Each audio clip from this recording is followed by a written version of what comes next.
Hi everyone, good morning. అందరు ఎలా ఉన్నారు? బాగున్నారా? ఈ రోజు వచ్చేసి అయితే మనం పొట్లకాయ పెరుగు పచ్చడి అయితే చేసుకుందామండి. చాలా అంటే చాలా బాగుంటది. నార్మల్ గా మనం వినాయక చవితి అప్పుడైతే చేసుకుంటాం కదా పొట్లకాయ పెరుగు పచ్చడి అనేది. కానీ సార్ మనకు ముందుగానే పొట్లకాయలు అయితే చాలా వస్తున్నాయి. నేనైతే నిన్న మార్కెట్కి వెళ్తే చిన్న కాయ అయితే తీసుకొచ్చానండి. ఇప్పుడైతే నేను ప్రాసెస్ చూపిస్తాను చూడండి. చాలా అంటే చాలా టేస్టీగా ఉంటది. 2 days ఉన్నా ఖరాబ్ కాదు ఇలా చేసుకుంటే. వీడియో కంటెంట్ అయితే చూసేయండి.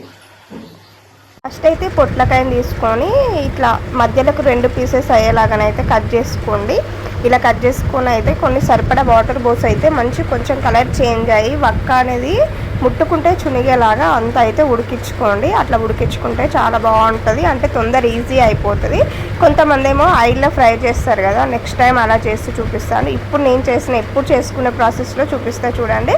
ఆల్మోస్ట్ ఇదైతే ఉడికిపోయింది. ఉడికిపోయాక ఆ వాటర్ అనేది వంపేసుకొని పక్కకు పెట్టేసుకున్నాను. తర్వాత ఇందులోకి అయితే తాలింపు వేసుకుందామండి. ఆయిల్ వేసుకొని జీలకర్ర, ఆవాలు, కొంచెం శనగపప్పు, మినపప్పు వేసుకొని ఎండుమిరపకాయలు, కచ్చాపచ్చా దంచేసుకున్న వెల్లుల్లి రెబ్బలు, కరివేపాకు ఇదంతా వేసుకొని లైట్ ఒక 1/2 స్పూన్ అయితే పసుపు వేసుకొని అయితే మొత్తం తాలింపు అనేది ఫ్రై అయ్యే వరకు అయితే ఉంచేసుకోండి. తర్వాత ఇదే పొట్లకాయ ముక్కలలోకి మనము చిక్కటి పెరుగు తీసేసుకొని దాన్ని మొత్తం చిల్లు కొట్టుకోవాలి. ఇట్లా గడ్డల లెక్క ఉంచద్దు. మంచిగా చిక్కగా అట్లా తీసుకున్నాక దీంట్లోకి సరిపడా ఉప్పు, కారము, ఆవు పొడి వేసుకొని అయితే మొత్తం ఈ పొట్లకాయ పట్టేలాగానైతే కలిపేసుకోండి. ఇలా మొత్తం కలిపేసుకున్న ఈ పొట్లకాయ దాంట్లోకి అయితే మనం ఇందాక తాలింపు పెట్టేసుకున్నది ఇందులోకి కలిపేసుకొని ఒక 1 minute కలిపేసుకొని మూత పెట్టేసుకుంటే అయిపోతుందండి. ఎంతో టేస్టీగా ఉండే పొట్లకాయ పెరుగు పచ్చడి అయితే రెడీ అయిపోయింది. ఒకసారి మీ ఇంట్లో ట్రై చేయండి.